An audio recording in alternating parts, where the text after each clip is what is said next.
नमस्कार, 4C supreme law partners के इस नए कानूनी एपिसोड में मैं एडवोकेट डॉक्टर अजय कुमार पांडे लेकर हाजिर हूं एक नया मुकदमा।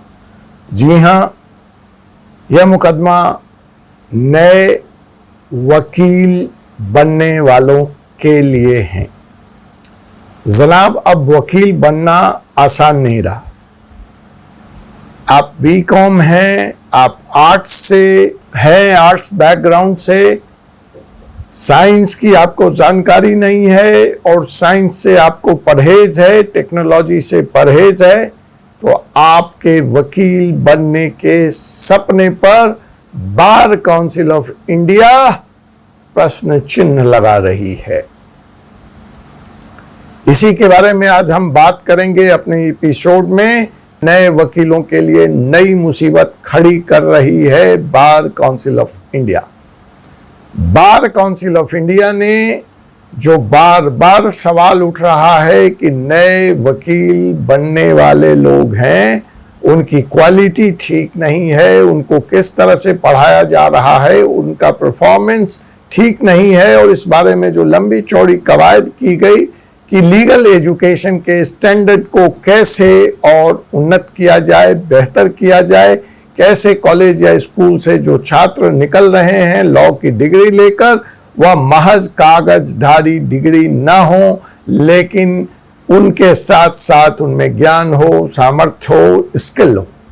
तो इस सपने को, इस उद्देश्य को पूरा करने के लिए बार काउंसिल ऑफ इंडिया ने अपने लेटेस्ट ऑफिशियल सर्कुलर में कुछ नई शर्तों का आगाज किया है, कुछ नई शर्तें रखी हैं।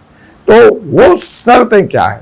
बार काउंसिल ऑफ इंडिया यह मानती है कि आज की जो मौजूदा व्यवस्था है, जो टेक्नोलॉजी की तरफ लॉ चल पड़ा है, जिस तरह से चाहे जजमेंट ढूंढने की बात हो, रिसर्च करने की बात हो, प्लीडिंग्स की बात हो, हर किसी काम के लिए एक वकील आज की तारीख में कंप्यूटर पर आधारित है, कंप्यूटर पर निर्भर है। लेकिन यह देखा गया है कि जो स्कूल और कॉलेज से खास करके यूजी डिग्री लेकर जो बच्चे बाहर आ रहे हैं, अंडर ग्रेजुएट डिग्री लेकर जो बच्चे बाहर आ रहे हैं, 5 इयर्स या 3 इयर्स का कोर्स करके आ रहे हैं, उनकी कंप्यूटर क्षमता 0 है।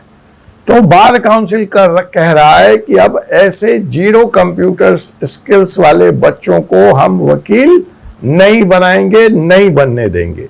तो उसने सभी लॉ कॉलेजों को, चाहे वो गवर्नमेंट का हो चाहे प्राइवेट का हो, यह आदेश दिया है कि आप करिकुलम में कंप्यूटर का ज्ञान, कंप्यूटर लिटरेसी नहीं, कंप्यूटर का सम्यक बढ़िया ज्ञान, MS ऑफिस, MS एक्सेल, जो भी लेटेस्ट पैकेज हैं, Google space, Google work space, सबका ज्ञान बच्चों को कराए। तो ये पहली शर्त उन्होंने रखी है, और बात यहीं तक सीमित नहीं है। इसलिए मैं कह रहा हूं कि अब आर्ट्स और कॉमर्स के विद्यार्थियों को लॉ की डिग्री करना आसान नहीं रह जाएगा। अब साइंस का ज्ञान होना अति आवश्यक हो गया है, क्योंकि अपने इसी नोटिफिकेशन में बार काउंसिल ऑफ इंडिया दूसरी शर्त रख रही है। ऐसे लग रहा है वो किसी विशेषज्ञता की बात कर रही है। जी हां, वो विशेषज्ञता की, महारत की, दक्षता की ही बात करती नजर आती है, क्योंकि वो कहती है आज की जो चेंज ड्रिवन दुनिया है, टेक्नोलॉजी ड्रिवन दुनिया है, डिजिटल दुनिया है, उसमें इन विषयों को जाने बिना वकालत करना, वकील बनना संभव ही नहीं है। तो वह अपने जनवरी 2024 में जो नया नोटिफिकेशन, जो नया सर्कुलर आया है, उसमें वो कहती है कि इन छात्रों को उनके अपने कोर्स के दरमियान न सिर्फ कंप्यूटर चलाना जानना आना चाहिए, प्रिंट निकालना, रिसर्च करना, प्लीडिंग्स, बल्कि उससे आगे जाकर ब्लॉकचेन का ज्ञान, उससे आगे जाकर इलेक्ट्रॉनिक डिस्कवरी का ज्ञान, उससे आगे जाकर साइबर सिक्योरिटी का ज्ञान, और उससे भी आगे जाकर रोबोटिक्स का ज्ञान, और उससे भी आगे जाकर AI का ज्ञान, VR का ज्ञान। मतलब इस तरह के टेक्निकल बातें जो आज की हमारी वो विरासत जो प्रैक्टिस कर रही है सीनियर की कैटेगरी में है, उनका तो दिमाग खराब हो जाए। लेकिन bar council of India latest trend के साथ हाथ से हाथ मिलाने के लिए नए बच्चों पर यह शर्त रख रही है कि आपको ये सारी जो इमर्जिंग टेक्नोलॉजी है इसका सम्यक ज्ञान, इसमें दक्षता आवश्यक है। और इसी तरह का निर्देश उसने लॉ कॉलेजेस को दिया है।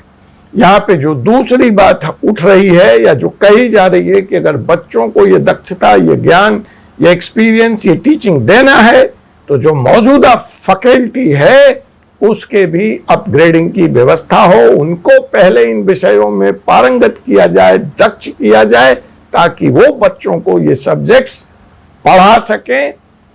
बार काउंसिल ऑफ इंडिया यह भी मानती है कि लॉ एक डायनेमिक डिसिप्लिन है और इसमें जो भी इस पेशे में है, चाहे वो फैकल्टी है, चाहे वो छात्र है, चाहे वो प्रैक्टिसिंग लॉयर्स हैं, उनको अपने आप को कंप्लीटली कंटिन्यूअसली अपडेट रखना पड़ेगा। और यह अपडेट सिर्फ जजमेंट तक या कानून तक सीमित नहीं रहेगा, बल्कि इसमें एक नया विषय, एक नई विंडो जो शामिल हो रही है, खुल रही है, वो टेक्नोलॉजिकल डेवलपमेंट का है। उससे भी छात्रों को, फैकल्टी को, प्रैक्टिसिंग लॉयर को अब हाथ मिलाना पड़ेगा, दक्षता हासिल होनी पड़ेगी। फर्क क्या है कि साइबर क्राइम, टेक्नोलॉजी, लॉ जैसे विषय लॉ पढ़ाई के दरमियान ऑप्शनल सब्जेक्ट के रूप में मौजूद थे, लेकिन अब बार काउंसिल ऑफ इंडिया कहती है ये ऑप्शनल नहीं रहेगा, ये ऐच्छिक नहीं रहेगा, ये विषय अनिवार्य रहेंगे। जिस तरह से देश में साइबर क्राइम बढ़ रहा है उसके मद्देनजर इन चीजों का ज्ञान नए बनने वाले वकीलों को होना अति आवश्यक है, ऐसा बार काउंसिल ऑफ इंडिया मानती है। दूसरी बात, जिस तरह से कोर्टों में तकनीकी और बड़ी भारी संख्या में डिजिटल प्रॉपर्टी का उपयोग हो रहा है, उसके मद्देनजर भी छात्र जब कॉलेज से बाहर निकलें और कोर्ट की एक्चुअल दुनिया में आए तो टेक्नोलॉजी उनके लिए चैलेंज ना बने, उनके लिए समस्या ना बने। भारत के मौजूदा मुख्य न्यायाधीश डी.वाई. चंद्रचूड़ साहब बड़ी शिद्दत से और बड़ी तेजी से पूरे कोर्ट में टेक्नोलॉजी का विकास करना चाहते हैं, सारा कुछ डिजिटल करना चाहते हैं। आप देख लीजिए आज देश के हर हिस्से में ऑनलाइन हियरिंग हो रही है, ऑनलाइन केसेस फाइल हो रहे हैं, ऑनलाइन ऑर्डर्स डाउनलोड किए जा रहे हैं। तो जो कोर्ट एक्चुअल दुनिया है प्रैक्टिस की, उसमें भी जो टेक्नोलॉजी का समावेश हुआ है, जितने बढ़ते स्तर पर हुआ है, उससे जो हमारे लॉ ग्रेजुएट्स हैं हाथ से हाथ मिला के चल सकें, कदम से कदम मिला करके चल सके, इसके लिए बार काउंसिल ऑफ इंडिया ने यह नई शर्तें रखी हैं। नए शर्तों के साथ चैलेंज है, प्राइवेट कॉलेज के पास फंड है, इंफ्रास्ट्रक्चर है, वो तो कर सकते हैं, लेकिन government run state own law colleges का क्या होगा, इस तरफ भी बार काउंसिल ऑफ इंडिया को सोचना पड़ेगा। भारत सरकार को सोचना पड़ेगा, राज्य सरकारों को सोचना पड़ेगा और मौजूदा गवर्नमेंट लॉ कॉलेजेस के इंफ्रास्ट्रक्चर को उपलब्ध कराना पड़ेगा। नई बजट उपलब्ध करानी पड़ेगी ताकि प्राइवेट वर्सेस गवर्नमेंट कॉलेज दो क्लास ना हो जाए वकीलों के लिए, और जो गवर्नमेंट कॉलेज से लॉ की डिग्री लेकर निकलने वाले छात्र हैं उनका नुकसान ना हो जाए, उनके साथ कोई डिस्क्रिमिनेशन ना हो, उनको हे दृष्टि से ना देखा जाए, क्योंकि संविधान इक्वलिटी बिफोर लॉ की बात करता है। तो उसके मद्देनजर जो सुविधा प्राइवेट कॉलेज में हैं, जो फंड हैं, वह सरकारी कॉलेज में भी उपलब्ध हों। धन्यवाद। आपसे पुनः मुलाकात होगी एक ऐसे ही मुकदमे के साथ अगले एपिसोड में। तब तक के लिए मुझे एडवोकेट डॉक्टर अजय कुमार पांडे को अनुमति दीजिए।